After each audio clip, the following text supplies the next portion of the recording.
Hello বন্ধুরা, আজকে হঠাৎ করে শুক্রবার বন্ধের দিন আমাদের বন্ধু পলাশ ঢাকা থেকে চলে আসছে। ও আইসে আমাদের বলতেছে, বন্ধু আসো কিছু একটা রান্না করি। তো ও আজকে ওর টাকা দিয়ে গ্যাস কিনে দিল আমাদের রান্না করার জন্য। গ্যাস কিনে আনার পরে সাইদ ওর বাসায় সব মশলাপাতি নিয়ে গেছে, বাইটা নিয়ে আসবে বাসা থেকে ব্লেন্ডার করে। এখানে তো সম্ভব নয় এত অল্প সময়ে। এরপরে ব্লেন্ডার করে আনার পরে আমরা মুরগি সুন্দর করে সজীব নিজে গিয়ে ধুয়ে আনছে। সাইদ রান্না বসাই দিছে। রান্না চলতে চলতে আমাদের আড্ডাও চলতেছে। হঠাৎ করে আমাদের গেস্ট সংখ্যা আরও বাইরে গেছে। হঠাৎ করেই 2-3 জন গেস্ট চলে আসছে।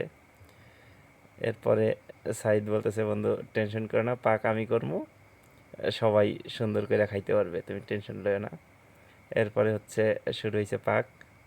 বন্ধু রিপন ফেরিওয়ালা সে সর্বক্ষণ সাইদের সহযোগিতায় ছিল, সাইদকে সব কিছু সহযোগিতা করতেছিল। সাইদ পাক করছে আর সব মশলা রিপন সাইড থেকে একের পর এক দিয়ে যাচ্ছে।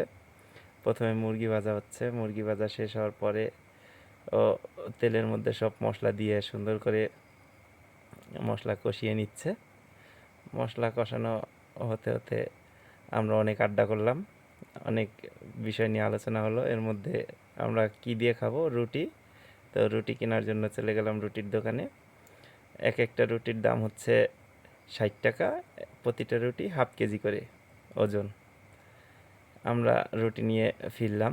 রুটি নিয়ে আস্তে আস্তে দেখি যে রান্না শেষ, এখন খাবার পরিবেশন করবে সাইদ।